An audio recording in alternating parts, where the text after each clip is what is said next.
शासनाकडे प्रलंबित असणारी आपली देयके न मिळाल्याने सांगली तालुक्यातील तांदुळवाडी गावचे सुपुत्र स्वर्गीय अभियंता हर्षल पाटील यांनी आत्महत्या केल्याची घटना समोर आल्यानंतर संपूर्ण महाराष्ट्र सुन्न झाला आहे।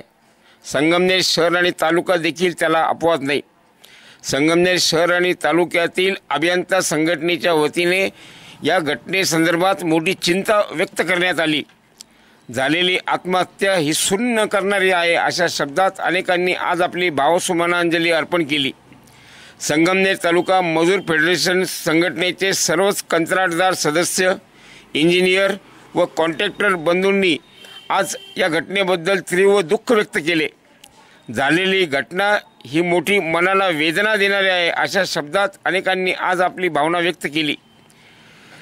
आज संगमनेरात संगमनेर तालुका व शहरातील सर्व संघटनांचे पदाधिकारी यांनी एकत्र येऊन झालेल्या घटनेसाठी कारणीभूत असणाऱ्यांचा निषेध नोंदवला। या प्रसंगी कॉन्ट्रॅक्टर श्री सोमनाथजी गोडसे, श्री संजयजी शिंदे, योगेशराव काळे, पाराजी पाटील जाधव यासह अनेक जण हजर होते। झालेली घटना खरोखर मनाला वेदना देणारी आहे अशा शब्दात आज अनेकांनी आपली भावना व्यक्त केली। व्यावसायिक मित्र हर्षल पाटील काल आपल्यातून त्याचं दुःखद असं निधन झाले। त्यानिमित्तानं संगमनेर तालुका इंजिनियर असोसिएशन, त्याचप्रमाणे मजूर फेडरेशन असोसिएशन आणि सर्व आमचे कंत्राटदार बांधव यांच्याही वतीनं मी त्यांना भावपूर्ण श्रद्धांजली अर्पण करतो। आणि त्यानिमित्तानं आपण सर्व इंजिनियर्स मित्रांनी 2 मिनिटं जागेवर स्तब्ध करायचं।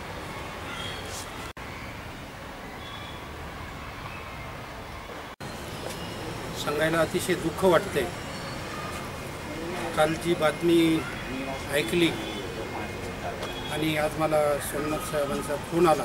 मी शिर्डीला होतो, धावपळ करत इथं आलो का आपल्या एक स्नेहीजनाचं असं होतंय। प्रथमतः मी माझा परिवार आणि आपल्या सर्वांच्या वतीनं या ठिकाणी अगदी श्रद्धेपूर्वक श्रद्धांजली अर्पण करतो।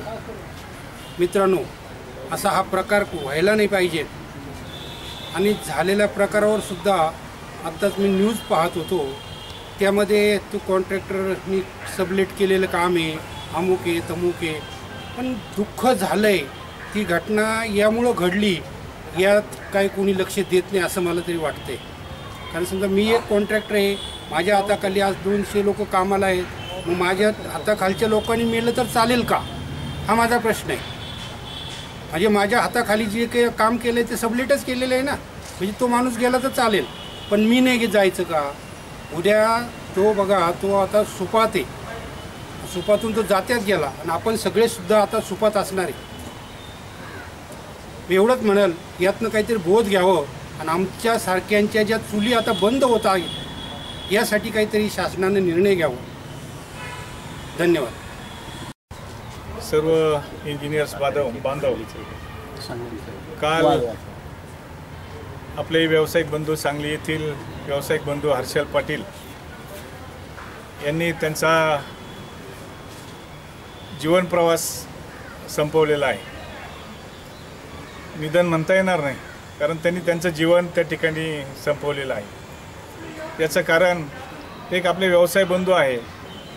सध्या आपण पाहतो शासनाकडून खूप मोठं येणं आहे। ते एक कॉन्ट्रॅक्टर होते आणि कॉन्ट्रॅक्टर असल्यामुळं गेल्या वर्षभरापासून त्यांचे जवळजवळ 1,40,00,000 रुपये थकीत आहेत। एकदम नवीन व्यावसायिक आहे। साधारणतः 60-65 लाख रुपये त्यांचं काही बँकेचं लोन होतं आणि त्या कर्जाला सर्व कंटाळून त्यांनी आत्महत्या केलेली आहे। दुर्दैव असं आहे, मोठी गुंतवणूक त्यांनी केली, मोठी भरारी घेण्याचा प्रयत्न तो करत असताना अचानक त्याचा जीव गमावलेला आहे।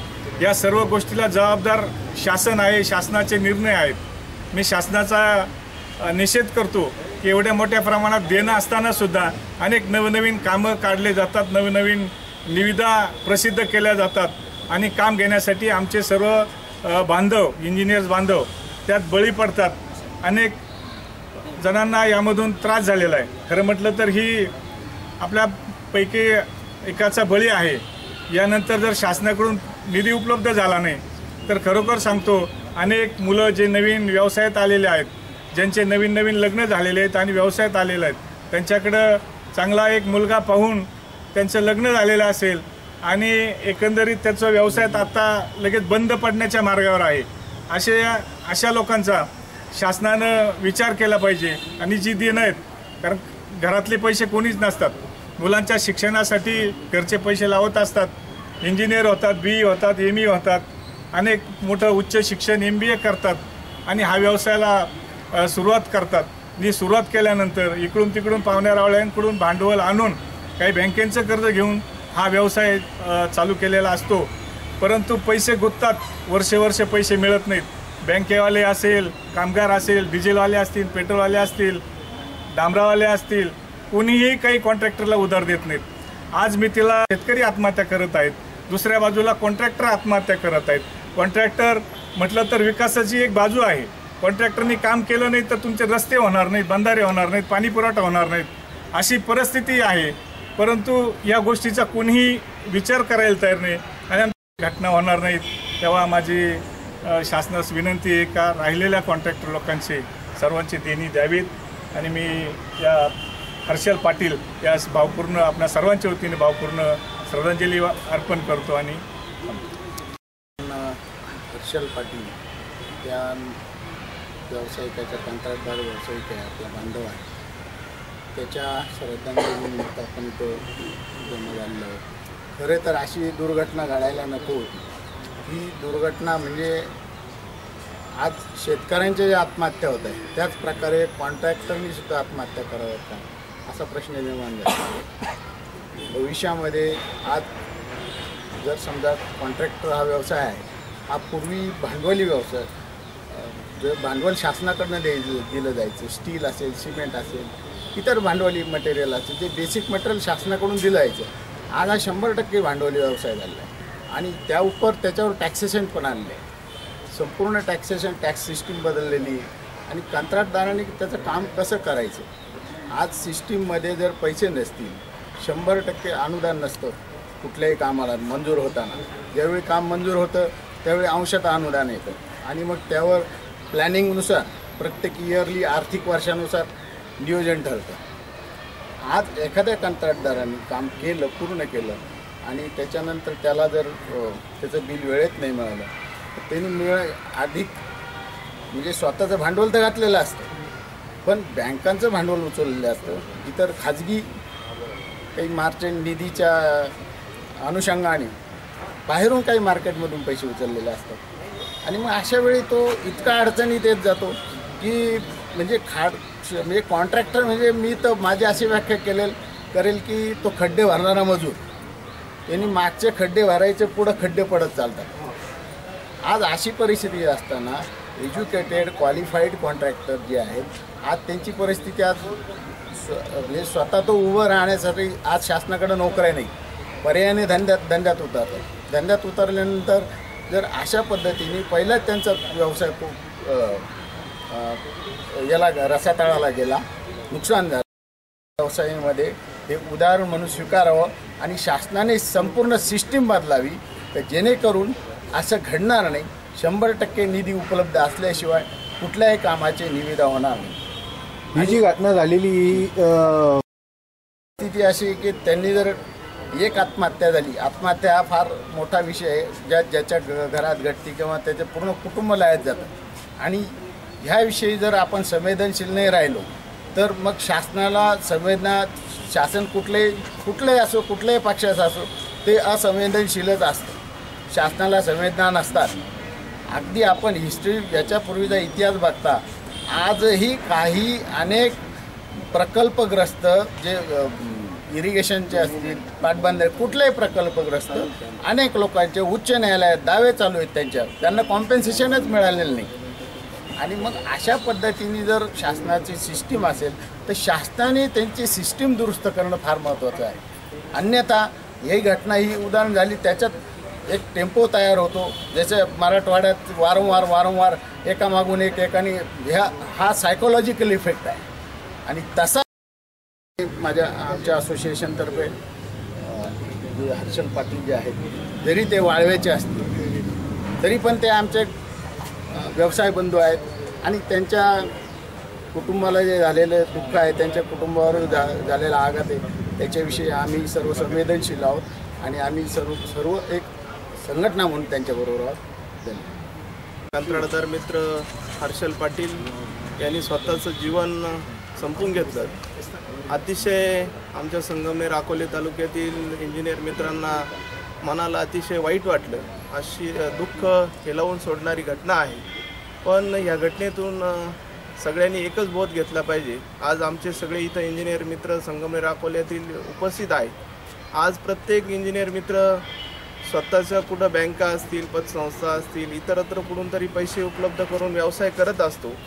पण आजचं हे सरकार असं आहे की यांना आमच्या इंजिनियर मित्रांची अतिशय जाणीवसुद्धा नाही का हे आमचे कॉन्ट्रॅक्टर मित्र कुठून पैसे आणतात, कसे कामं करतात, या सगळ्या गोष्टींवर आज सरकार विचार करायला तयार नाही. तर माझं या सरकारला मागणं एकच आहे की आमचे उच्च शिक्षित असे इंजिनियर आहेत, कोणी BE असेल, ME असेल, खूप कष्टातून त्यांनी शिक्षण घेतलं, हुशारी आहे. पण आज सरकार ह्या आमच्या तरुण मित्रांकडं व्यवसायाकडे लक्ष द्यायला तयार नाही. मगाशीच आमच्या इंजिनियर असोसिएशनच्या अध्यक्षांनी सांगितलं की सगळ्यांना शासन नोकऱ्या देऊ शकत नाही, पण ह्या रोजगाराच्या माध्यमातून रोजगार देतं आहे, पण त्याचे वर्ष झाले त्याचे पेमेंट नाही. आज जलजीवनची अवस्था काय आहे? कोट्यावधी रुपयाचे बिलं थकलेले आहेत. त्याच डिपार्टमेंटचे नाही तर आमच्या सार्वजनिक बांधकाम विभागाचे 90,000 कोटी रुपये थकले आहेत. जलसंधारण खात्याकडे सुद्धा आमचे 100 कोटीच्या आसपास आमचे बिलं थकलेले आहेत. तिथं जे मंत्री आहेत, मग कोणतेही का मंत्री असताना, पण ते सुद्धा बोलताना आमच्या इंजिनियर मित्रांशी व्यवस्थित बोलत सुद्धा नाही. म्हणजे तिथं अवहेलना केली जाते आमच्या इंजिनियर मित्रांची. आमचं हेच या निमित्तानं सांगतो आणि आमच्या कंत्राटदार मित्राला हर्षल पाटलाला मी सार्वजनिक आमच्या संगमनेर अकोले तालुका इंजिनियर असोसिएशनच्या वतीनं भावपूर्ण श्रद्धांजली अर्पण करतो. थांबतो. जय हिंद, जय महाराष्ट्र. या ठिकाणी उपस्थित असलेले आमचे सर्व इंजिनियर्स आणि कॉन्ट्रॅक्टर, आमच्या व्यावसायिक बांधव हरीश पाटील सांगली जिल्ह्यातील वाळवा येथे यांनी काल आत्महत्या केली. तसं पाहता इंजिनियर्स आणि शेतकरी हे राज्याच्या विकासाचे रथाची 2 चाकं आहेत. शेतकऱ्यांनी तर आजपर्यंत आत्महत्या केल्याचे, परंतु आज पहिल्यांदा आमच्या इंजिनियर्स व्यावसायिक बंधूंनी या देयक न मिळाल्यामुळे त्यांनी आत्महत्या केली. ही अतिशय विचार करण्यासारखी गोष्ट आहे. त्यामुळे शासनाने त्वरित आमच्या जे जवळजवळ असं ऐकायला येते की 89,000 कोटी महाराष्ट्रातली बिलं पेंडिंग आहेत कामाची, आणि ही बिलं पेंडिंग असल्यामुळे सुशिक्षित रोजगार आणि हे अतिशय अडचणीत आलेले आहे. सर्वच कॉन्ट्रॅक्टर खूप अडचणीत आहे. तेव्हा मी अशी विनंती करतो सर्वांना की आपण यासाठी काहीतरी केलं पाहिजे. सर्व कॉन्ट्रॅक्टर्सांनी एकत्र येऊन मंत्रालयावर धडक मोर्चा काढला पाहिजे आणि यातून काहीतरी मार्ग काढला पाहिजे. तरी मी शासनाला विनंती करतो की मागील सर्व देयक त्यांनी आपल्याला द्यावे आणि त्यानंतरच पुढे नवीन टेंडर काढण्यात यावे. आणि हीच खरी आमचा हा मित्र हरीश पाटील यालाही श्रद्धांजली होईल.